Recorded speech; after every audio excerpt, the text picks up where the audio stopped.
Boom, what's going on, guys? Welcome to Next Mood Swings, this weekly review. It's your boy DJ Jesse J.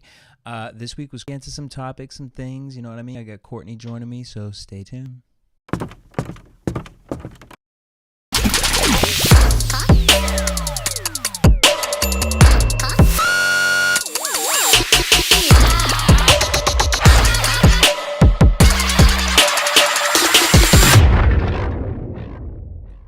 Boom, welcome back, you guys. It's your boy DJ Jesse J, and welcome to this weekly review here on Next Mood. I just, you know what I mean? We had to start slow. We starting with this show, this weekly review. But yeah, this week was insane. I'm gonna get into just a little bit of it because I'm not gonna unpack it all here.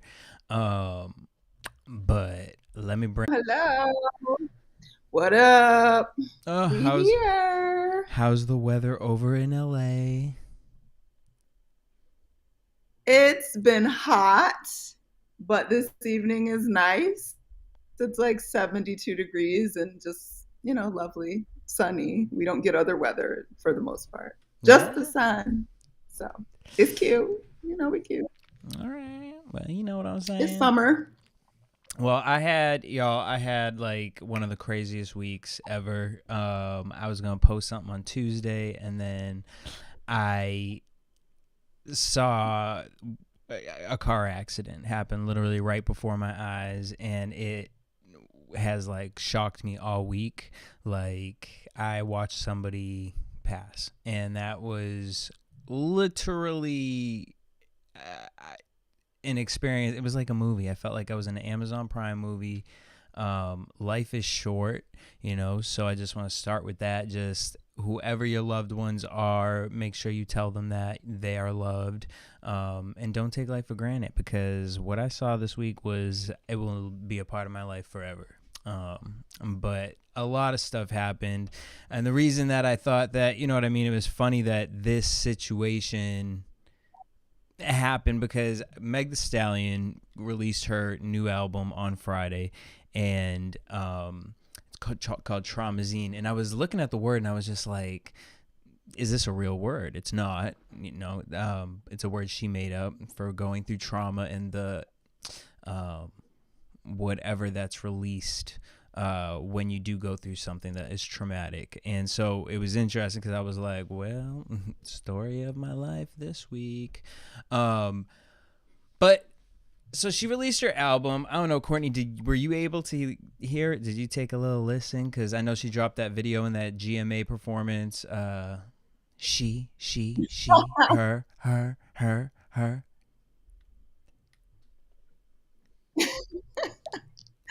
As you know, I was irritated by the clips from the GMA performance. Like, what is this? Whatever. So I had already I'm about to listen to this. But I will admit, when the video came out, I looked at that and I sat through the whole thing, and it grew on me. So now, though I have not yet looked at listened to the whole album, I am going to. It is in my track list, playlist of upcoming things I want to listen to. Well, it's funny because you actually texted me. You're like, is this what we're going to be getting from everybody now? Because it was giving very much like legendary. Exactly. And a few people have actually said that. But that's not what her album's giving at all. That's one of the songs I wasn't really listening to that much off of it. I actually think it's a pretty solid album. Go ahead, Meg. I don't know. I think a lot of her stuff sounds so similar. Better than Tina Snow? I don't know about better, but like it has some cute little songs on it. Not better than Tina Snow, because it was just like when Tina Snow came out, that was the first time we heard her. So like my attachment to Tina Snow is that. But I'm here for Traumazine. I feel like it feels a little like they just kind of threw it out there, which I get, things were being leaked or whatever, but I'm here for it. Also, Nicki Minaj dropped her Super Freaky Girl. She then yesterday dropped a Super Freaky Girl remix. She's bringing Roman back, which got me really excited because I'm like, okay, good girl, you're thinking clearly. Let's bring all the characters back. And then she dropped a clip for a music video, which looks. I'm into it. I'm into the clip. It looks like we're getting like a murder Barbie. So come on, girls. But I thought this was interesting too because Courtney last week you sent me this video which I almost was gonna play here, but then I'm like, we'll just wait on that.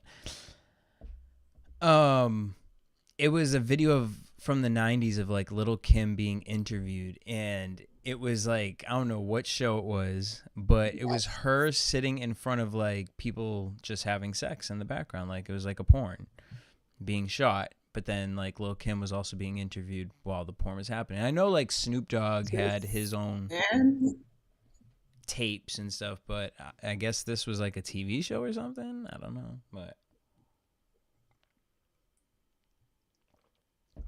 a porn show. I don't know. It was crazy. It was crazy.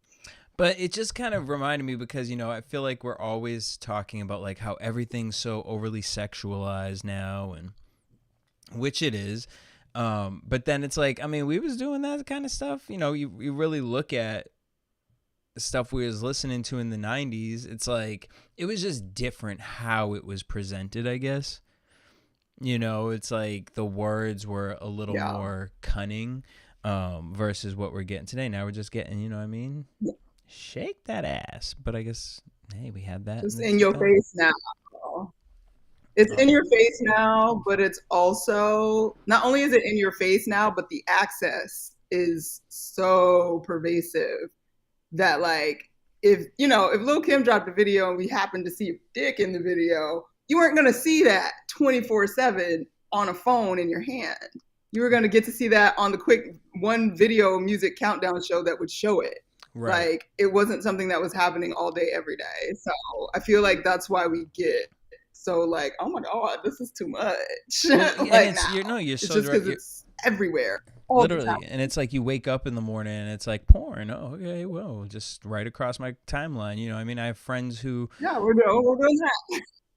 You know, I have friends who do OnlyFans, and it's like, you know, they're working, you know, but it's like, it's 7:00 in the morning. Like, what? Like, now I have to question if I have to follow you or not. Like, whoa. Like, fun Saturday night. All right.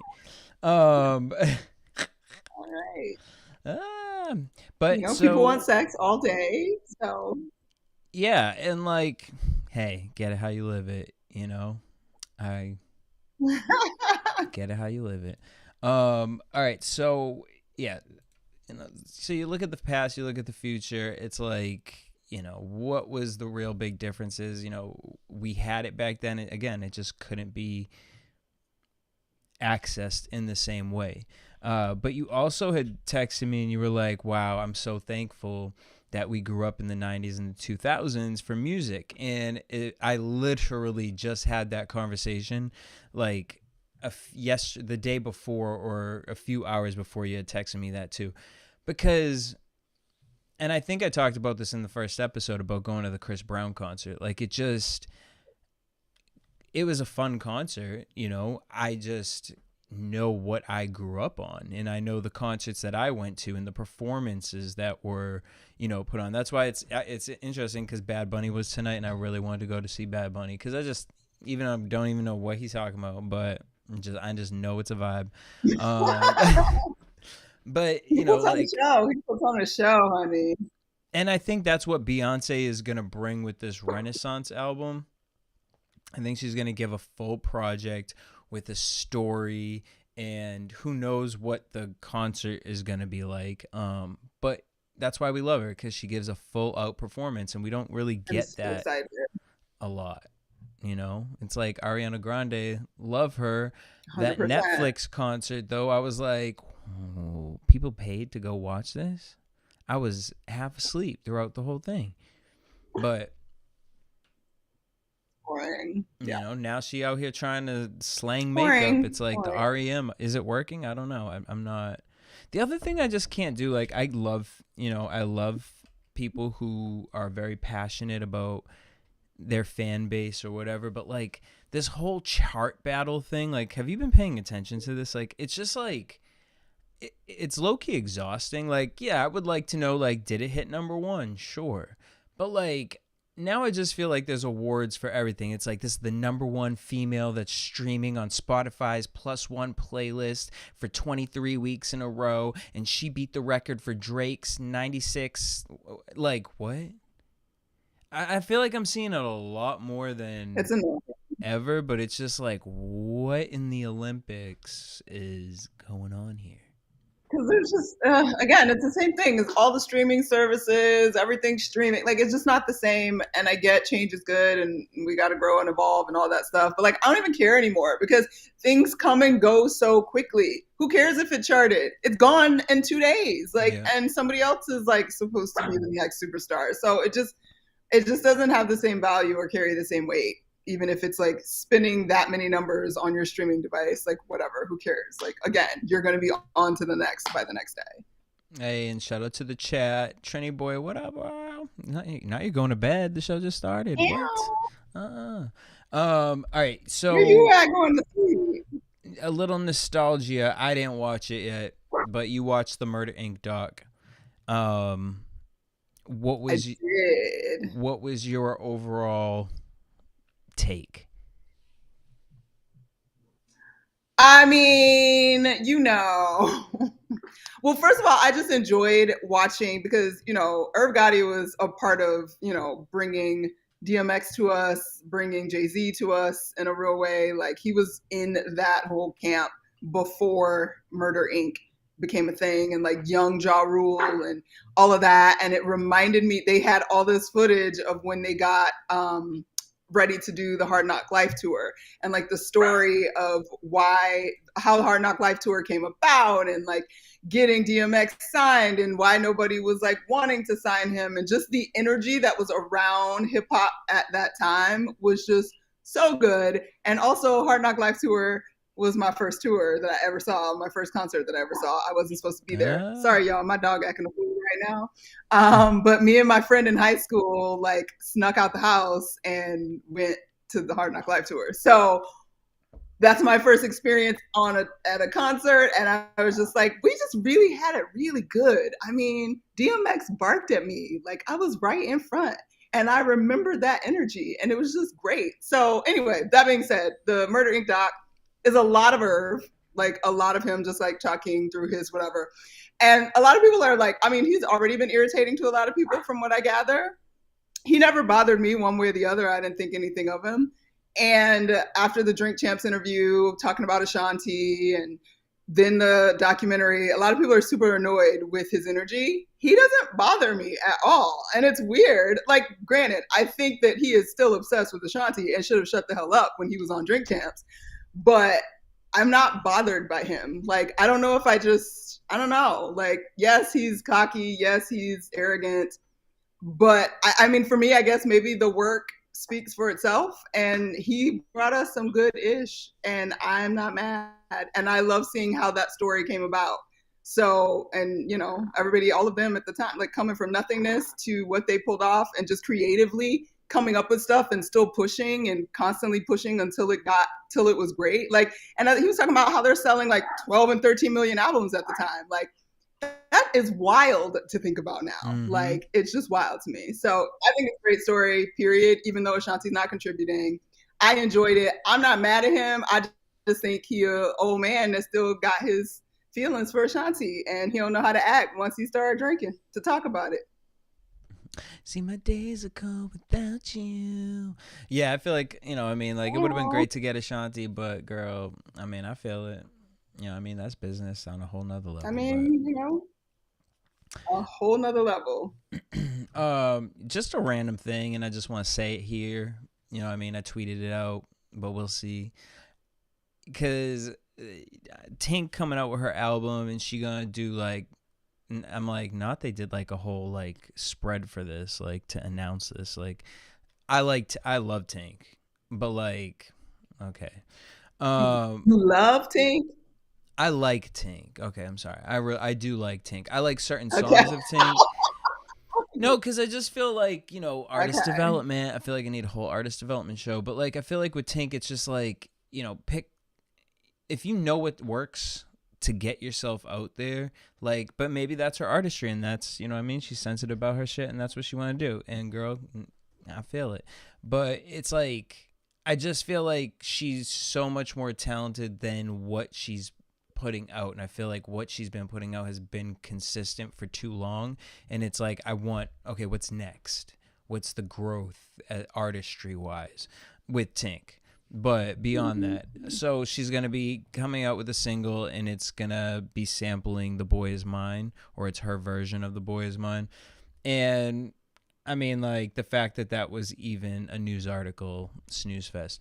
But I would like to see, and I've been saying this before the Tink thing, I would love to see Chloe and Normani do a modern day The Boy Is Mine. I don't know if that means a sample of The Boy Is Mine. I don't know if that is just do the actual song in a updated way and have Monica and Brandy in the video somehow.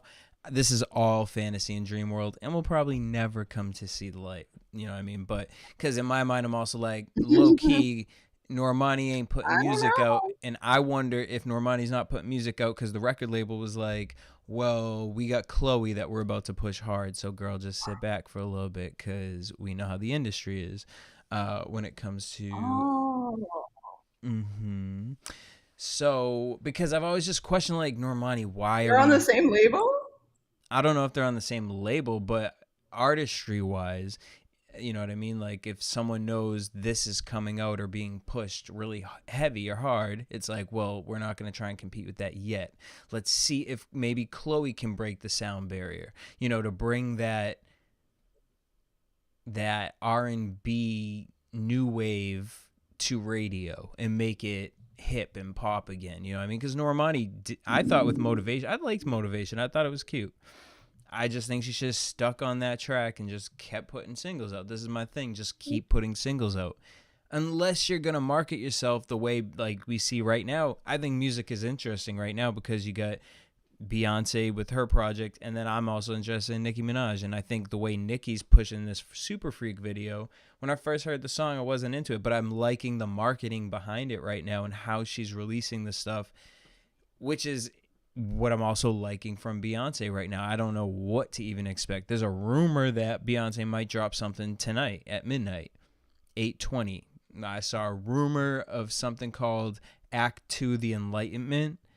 We'll see. And then they were talking about how like the three stages of art were Renaissance, Enlightenment, and Romance. And so they think those are going to be the three acts. But I don't know. You know what I'm saying? All that. This is my fantasy world. We're just talking. Speaking of tonight, Oh my though, god. Oh my god. I'm low key excited. That would 60 Days In is coming back, and I'm so excited. I don't know if Courtney, did I watch that? Did I start that with you? no. No. No. Oh, Love After Lockup was with you. We were Love After Lockup. Oh, well, 60 Days In is back on, and Yeah. y'all, this is my show. I love this show. This show's so, it's just great. But it's coming back tonight. I actually did not hit record on my DVR, so damn it, I have to watch it tomorrow. So there's a Chicago rapper, and this actually Oops. happened a while ago, but Oops. I wanted to bring it up today because there's a Chicago rapper called Bandman Kevo, and he kind of got popping because he got this surgery where he got etched abs and liposuction, and was like really cool about talking about it. And so I read about him, and I, didn't think much about him. Like, okay, that's crazy. Like, I actually know someone personally who did it, whose body looks incredible. But every time I'm looking at him, just like when you're working out in the gym, I'm like, how does that work? Like, I don't know. Now is it just upkeep? Because like if someone etched abs, how does that work with your muscles? I don't know. Maybe it works great. I have no idea. These are just, again, my thoughts. But so I read this article that I came across today, and I was like trying to remember this guy's name because I had remembered this article. But they were talking about how like a lot of girls are actually throwing away the BBLs. They're done with the BBLs. They're getting the BBLs removed. They want to go back to a more natural body.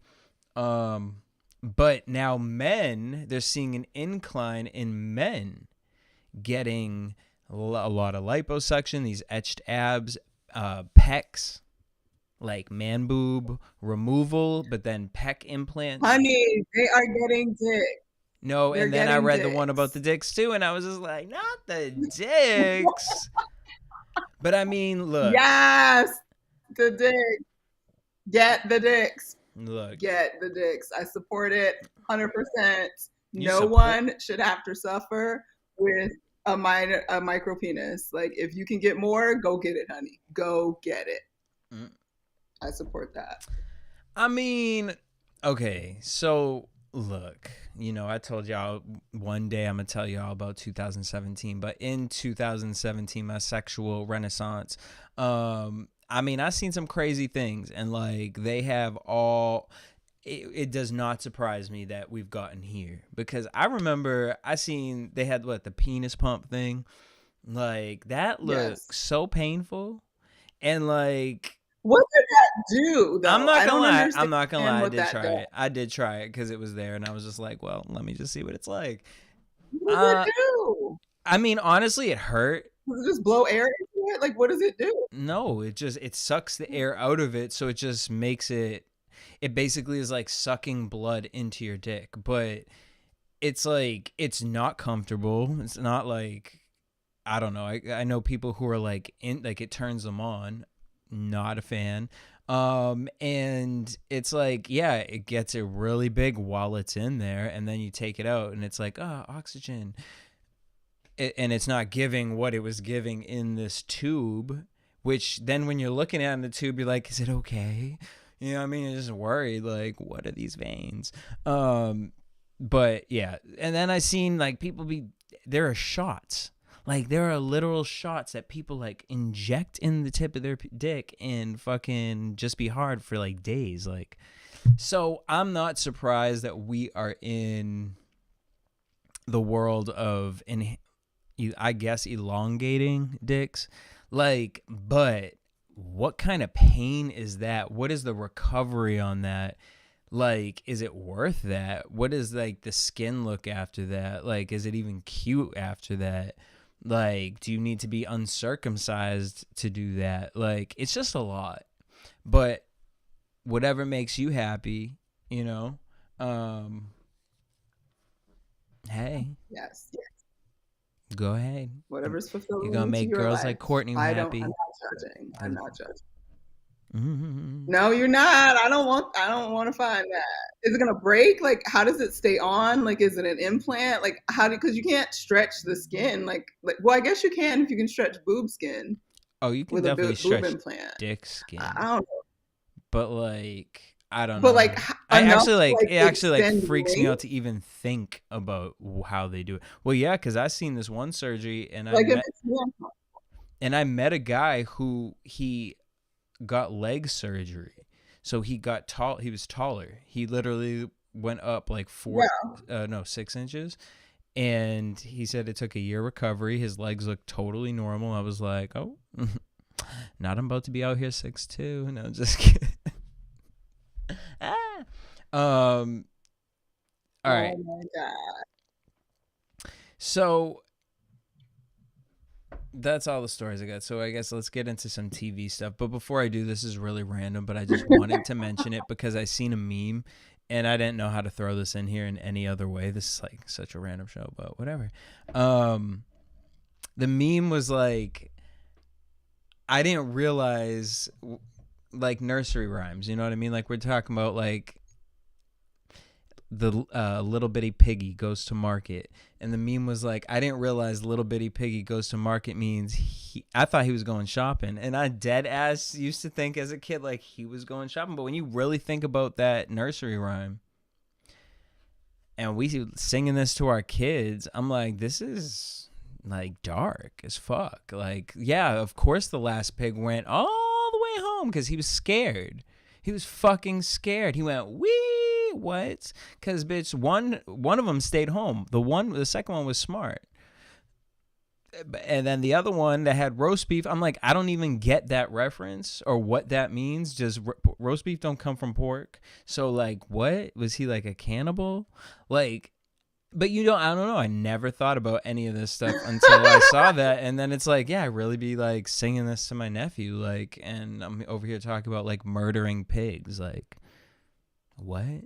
Traumazine. Yes. I thought the wee wee wee. I thought the wee wee wee was the slaughter. Well, no, he's saying, and this little piggy Like the went wee wee squealing they wee all slaughter. the way home. Well, I hope home ain't heaven, cause bye. Oh, dark. I That's can't. what I always Not after this week. I can't. All right. Okay. Whoa.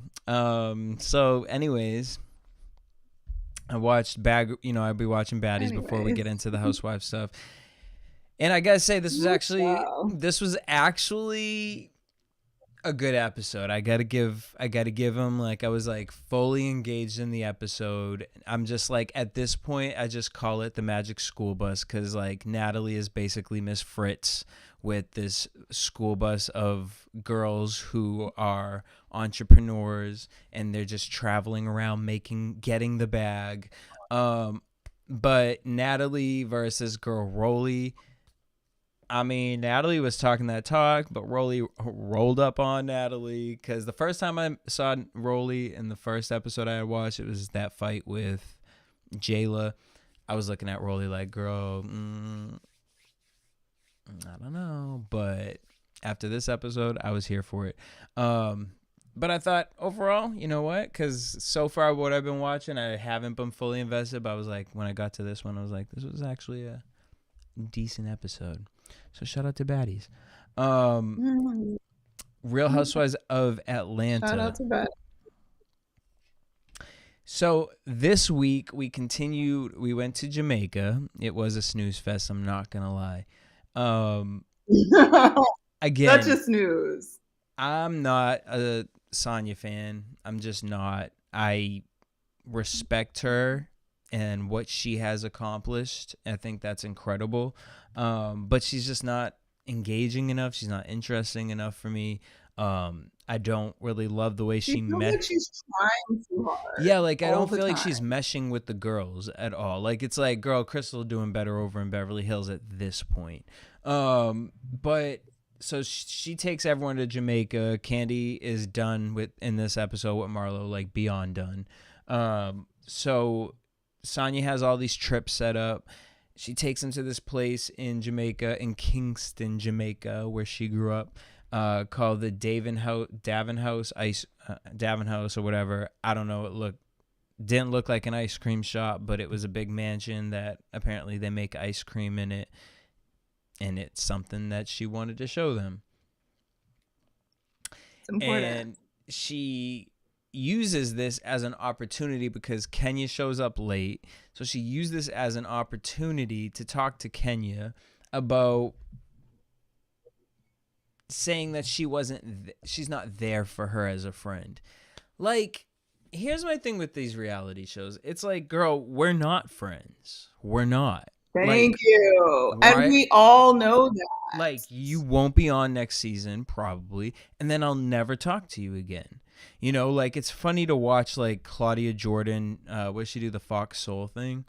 Yes. And when she talks about Atlanta, like, she very much keeps herself removed for the most part. She'll bring up that she was in it, but, like, because you're not friends with these people. You're on this show, unless it's like a New York, a Jersey, or Beverly Hills, or you eventually grow into friendships. And that's the thing with Atlanta. I feel like it started off friendships, and now it's just like, I mean, I do believe that certain people are friends because of the show, but yeah, I mean, I don't think it gets deeper than that. Kenya starts talking. You said what? I was going to say that's actually what Carlos King's podcast was talking about Atlanta and the disaster that it is this season. And actually, I don't know if it's the producer or co-host, I don't know who she is, on his podcast said it should actually be Kenya's last season Ooh. because it should be. She thinks that Kenya, first of all, she thinks Candy should move on just because Candy has so many other opportunities and there's nothing else to share on this show. And I couldn't agree with her more, except that I know the only reason Candy is there is for the free marketing. So will she leave? Probably not, unless she's forced out by some other method. And I think the conversation around Kenya was that basically all of the women just aren't, because they're not actually friends anymore. They don't have any real relationships. The show is not actually following what's really happening in their lives and getting any good real life moments. Like they're trying to create moments constantly. And that's why Drew comes off as disingenuous. That's why Marlo's coming off as disingenuous. That's why Sheree has always been boring because her life is never a moment. She's just really pretty to look at and has a beautiful house and still can't put a fashion line together. But from a story perspective, they're giving nothing. And he thinks that all of the women, especially the new ones, are just always trying to make a moment off of Kenya. And it's just played at this point. It's boring. It's the same old shit all the time. And he's just like, she was like, Kenya should move on because she's gotten what she can get from this show. And it seems like she should be evolving into something else at this point instead of being the punching bag that everybody's trying to come for because she's queen mean girl and everybody wants to try to take on Kenya to get camera time and be important. And yep. I mean, there you go. You said it pretty much because at the end of the day, I agree. I think Kenya, it's just like, honestly, to see Kenya talk to Sonya about like how she changed the subject into Mark and Brooklyn, and then for Sonya to get mad at her, it was just like, this is clearly where Kenya is mentally. This is what she's going through. So she should stop filming because her focus. But if that's where she is, really, then stop pretending like you want to be and do, because she's purposely like not showing up for things, coming late and being difficult to make people feel a certain way. And then when she's approached about it, she turns left on them and is like, well, it's my husband and it's a drama and my daughter. And it's like, everybody got problems, girl. This is work. But you're purposely not doing the work because you don't want to, because you've been here, you can do what you want. Okay, yeah, I do agree a little with that, but I do think that she's going through something right now, and I think that filming is probably not the best thing. And Candy needed to been off since they started the little.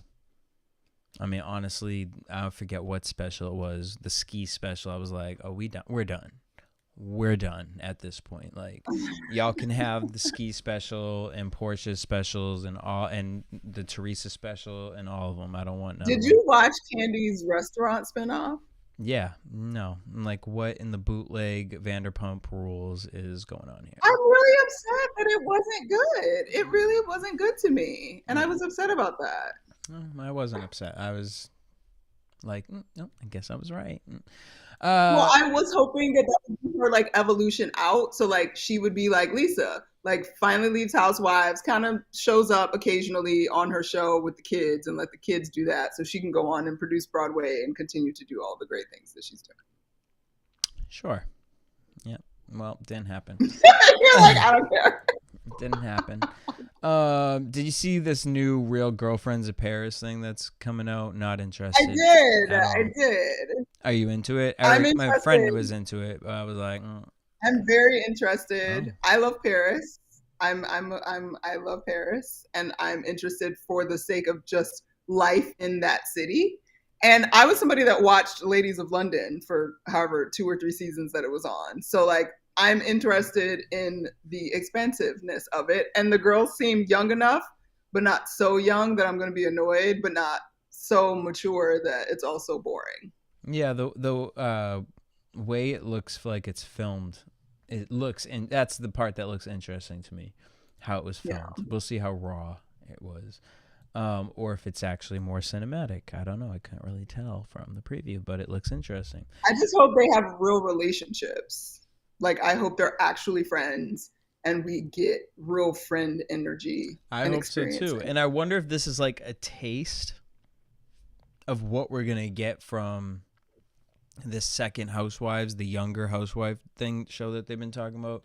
Maybe we'll get Real Girlfriends of New York, Real Girlfriends of Boston. You know what I mean? Like I could just see that being them trying to start the new franchise like that. Also, Real Housewives of Dubai. What's her name? Chanel. Ayan. Yeah, Chanel Ayan. Chanel Ayan, yeah. Did you see what happened with her? Talking about when she was younger, she was circumcised. Genital mutilation in Africa has been a huge thing for a long time. I thought it was something that had been fairly curbed, but clearly not the case. Mm-mm. But she said 35 years ago, and I was like, girl, are you 40? Because she looks amazing. She does. I'll give her that. I mean, black to black, but dang. Yeah, and she just looks like a model to me. But Real Housewives of Beverly Hills, I think this one took the cake this week. I mean, not for anything. It was just entertaining. This episode, yeah. I physically laughed out loud. So we got our Girl, this was a mess of an episode, and I'm probably going to come off insensitive for talking about half of it, but I don't care. Because this is just what happened, and it was just funny to watch it the way that it rolled out like this. But so we're at returning from last week, we're at this awkward charity dinner party, the homeless not toothless, where everyone's crying, and like Lisa's getting into it with Sutton, and she's screaming at her from across the table. And it's just like reality stars, like when you've been on a show for so long, how numb you become to like talking about personal information in front of strangers. Like the fact that the charity people were sitting at this table, mind you, which would have been me. I would have been them too, because they was sitting real cute. Like, I mean, one girl looked really worried, like, what's happening? But the other two were sitting there eating their pie, like, yep, that would have been me and Courtney sitting right there, like, oh. And then when they were like, you guys can go. And the girl was like, we're eating our dessert. Like, like we're just finishing our food. Is that okay? That would have been me for sure. I would have been like, yeah, I'm gonna have my dessert and drink this tea because y'all are serving it. You know what I'm saying? Oh my God. But so all this chaos is happening, and then all of a sudden, out of nowhere, they're yelling at each other, then they're crying over Melissa Etheridge, and then all of a sudden... Which we didn't talk about last week, by the way, Melissa Etheridge. Yeah, I know. the singing, like, look, I was never like a Melissa Etheridge fan or anything, but like I respected what she did, and I knew some of her songs. I knew two of them. Okay, I should say to my window, right? And then what's the other one is a remake of something. I don't know, but I know I knew at least two. It's gonna kill me if I don't know it. But the point still is, like, girl, what was going on? It did not sound good. I mean, she looked old when we were young. Patti LaBelle is 75 years old, 77. Okay, but Patti LaBelle has been Patti LaBelle sings and Melissa Etheridge is like, home to my window. So like that doesn't change anything. You being able to control your tone and your pitch and all of that, like it's a part of your singing, even if your voice is Willie Nelson / I don't even know, whatever. It was not good, and I was like, whoa, that's deep. I'm surprised she let them put that on camera. Are you really trying to find a song? Yeah, because it's gonna kill me. Because I'm like, I know she got two. Yeah, hey, Eric. This was everything. There it is. Actually, this is the one. Fuck the come to my window one. This is the one. Yes, I remember this one. Yeah. But that's a remake, right? Yeah, I feel like that's a remake of something. But like again, I'm not expecting much, nor do I feel like, girl, like, but whatever. So she came, she performed, she did her little song or whatever. But so then all of a sudden, all this chaos is happening. Everyone's yelling, they're crying over Melissa Etheridge. They're, calling each other out. Then they're asking if anyone has anything to say. And then all of a sudden, Crystal's like, I'd like to talk about my eating disorder, and it was just so random It's to so me. It was just like, stupid. and not to like make light of it, but it was just so random. It was just like, what is happening? You know, and I was making breakfast when I watched it. So, like, maybe in the midst of me making breakfast and the chaos of yelling and Melissa Etheridge and then Crystal just saying that, it came across really funny to me. Because, again, I do appreciate the conversation she's having around her eating disorder. So I don't want to, again, make light of that. Because it seems like she's on the right path. And shout out to you for doing all the things. Although I did think it was funny when she was talking about it with her husband and Kathy came over and Kathy low-key read them for filth. Like, not y'all had me come over here and didn't have no food for me. She's like, do you have a cracker or something? Some cheese. And at first I was like, maybe she just genuinely like needed something to eat. And then she was like, not I drove all this way and all I get is a cracker. I was like, oh, Kathy was killing me. Kathy was killing me tonight. And a Diet Coke, honey. And a Diet Coke. I love Kathy. And when Kathy could not remember the name of that charity and was saying homeless and toothless and laughing and everybody got mad at her for doing, I was just like, oh my God, y'all mean. Kathy ain't mean nothing about it. Because the name is crazy. Like, it is ridiculous. It needs to be changed. Like, it 100% needs. So Kathy on the episode calls, if you don't watch it or if you're just listening to my voice, Kathy calls the charity homeless and toothless.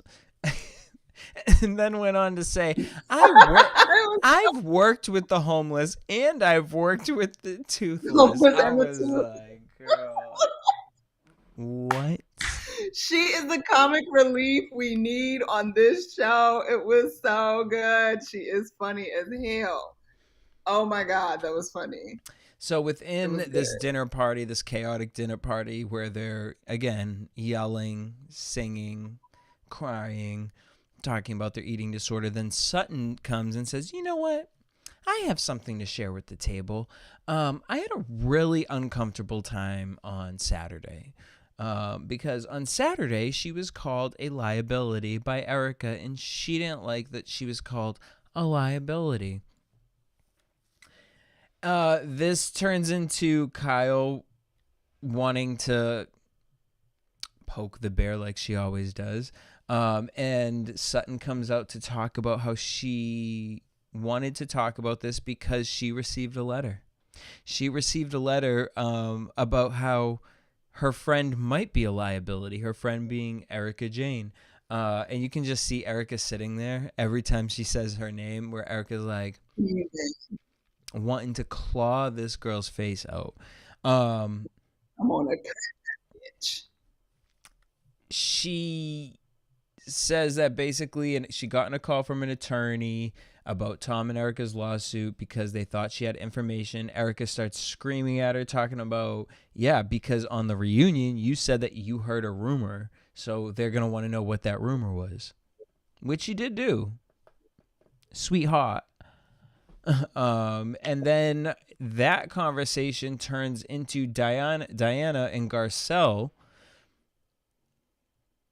arguing with each other, and Diana saying that she feels that Garcelle is rough with her or aggressive in her tone with her. And I just thought Lisa in this moment was like, girl, what? Lisa said, Garcelle, shady. She's like, are you hearing her? Are you listening? Are you hearing her? Does that ring a bell? Do you hear what she's saying to you? Does that ring a bell? Does that speak to you?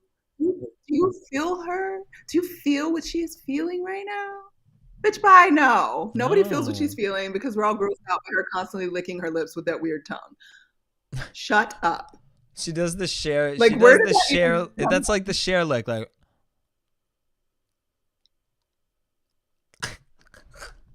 it's so gross. and you know what? She probably is doing it on purpose because they're like, it brings attention to your lips and you're going to sell more Rena lip care. Like, people are just crazy. They do crazy things, you guys.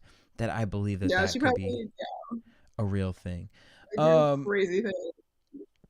But what was crazy is her pretending like she gave a damn about connecting deeper with Garcelle and that somehow Garcelle was the hindrance to that when she quite clearly spent Garcelle's birthday party fussing and cussing with Sutton and who? then Wait, you talking about Diana apologizes for it. or Lisa? Yes. Oh, Like, why is she? I'm talking about Diana. Like, yeah. why is she even bothering to pretend like she gives a shit about really having a relationship with Garcelle and that somehow Garcelle hurt her when all evidence to the contrary is in existence? Because I feel Did we Lisa's forget about the text message? no, I feel Lisa's in Diana's ear. Like, you need to step it up, girl, so you can be back on the season next season. And I feel like this was Diana's way of like her trying to stir something up to create whatever she was creating. And then Lisa coming up talking about, I think you have fear, Garcelle. And when you come from love, girl, you just was screaming at Sutton. When you come from love. Exactly. Shut up. Bullshit. Bullshit. Lisa Rinna, stop acting. But this is also, like, as much as it was semi-entertaining, it's also super annoying because they're not actually arguing about real shit. They're literally just coming up with shit to make issues, to make conflict, instead of actually having legit and conflict. Coming up with because these fake ass parties because it was like, what was the homeless and toothless thing? Like, what was that? What was It was that? to introduce them to the charity. Girl, no, we didn't see nothing about the charity for real. We just saw y'all arguing. And then we get to the disco party, which, what? We get to this disco party. No, we gotta talk about the clothes first. You said their outfits? We gotta talk about the looks. Girl, first of all, Garcelle, yes. I get it, her outfit, because they didn't show her that much this episode. But she didn't get no camera time. Yeah, but can we quickly talk about that one outfit Sutton has on in her interviews, where it looks like she's literally like it's like, girl, you're not wearing a bra. Is this a mesh shirt? Like, am I supposed to see your nipples? Like, am I supposed to imagine your body right now? Like, because I'm imagining it. I don't know if I can see it. I'm questioning if I actually can see it. But I don't feel like they would put that on TV. So, like, what? That green outfit, you know what I'm talking about in her confessional? Girl, you're going to see it now. Every time you're going to be like, yes, with the nipple covers. No, I know, because they're like sunken in, and it's not the most attractive neckline for her. Sunken in. But she tried. She tried. All right, so at this disco party, we get the liability conversation again.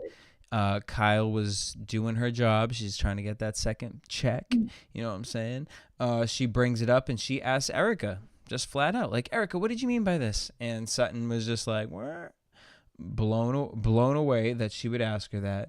And Erica basically says that she feels Garcelle would like her more if she wasn't Sutton's friend.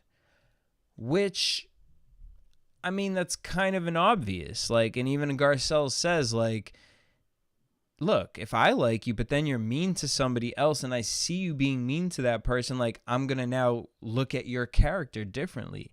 Like, yeah, you could be nice to me. You know, it doesn't mean that there's bad blood here, but it makes me look at you differently.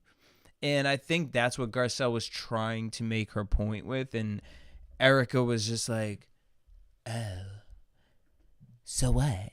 So you think I'm a bad influence? So you think I'm not appropriate? So you think I'm digging myself a grave? So you think I'm burying myself? And Garcelle was just like, girl, like, you doing it to yourself. I don't gotta do nothing to you. You doing it to yourself. I'm just telling you, the 3 times I've been hanging out with you, you've been hung off some pills and some alcohol. Like, okay, your long-term friends aren't confused, but aren't concerned, but I'm concerned. Because, you know what I mean? Like, we have one good night. Like, it's like, okay, all right, yeah. Like, we ain't gonna talk about it. We have 2 good nights. It's like, oh, shit. Like, 3 nights. It's like, and when I say good nights, I'm just using that as the reference for overdosing on pills and alcohol. But then we on the third night, it's like, girl, this is a habit, and Exactly, we girl. starting to turn this into a habit. Uh-huh. Now, I'm concerned, and I want you to feel like I'm concerned. But And all of the women, yeah, like all of the women trying to be like, oh, she never does this. She free to like, she's going through a lot. It's like, isn't that exactly the time you should be paying attention to your friend? If they going through some wild shit and they suddenly drinking a whole lot and they mixing it with pills, like, is that not normal to be like, girl, what's up? Like, do we need to take you somewhere? Do you need a home nurse? Like, you know something? Right. Like, especially the pill thing. Like, it's like, okay, you know, I mean, you drinking a little more, like, I do too, you know what I'm saying? Trust me, like I said, I had a week, so just sip. But it's like, then you mixing it with the pills. It's like, now, like, okay, like, let's just have a conversation. Then, you know, and if Garcelle doesn't feel that close to go walk up to Erica and say that, and she's talking to Erica's longtime friends, then maybe that's just her way of being like, hey, is everything okay? I noticed this. Also, Erica, you were wild to Garcelle's kids. Like, you were wild to them. So I think it's fair for Garcelle to ask that, like, honestly. Thank you. Thank you. And then that leads 100%. Some of your crazy was taken out on her people, and she wants to protect her people. Boom. And then that's where that led into the whole Kathy getting snapped at by Dorit, because Dorit was mad. But it's like, girl, you acting like this is your charity. They do great work because Kathy accidentally, who she's drinking clearly because she got up from the whole Sutton and Kyle conversation. So she's drinking and she messed it up because it's a weird ass name. So what? You gonna yell at Kathy Hilton? Made no sense. And then they get into Erica's drinking problem, and Erica is upset, and this will lead into next week's episode. So at this point, these girls have created so much chaos on the show, because at first it was boring, but now they've created so much chaos that I'm actually into it. I'm here for the season. I'm here to see where we're gonna go next, because y'all just creating drama out of nothing at this point, and we're going to Aspen.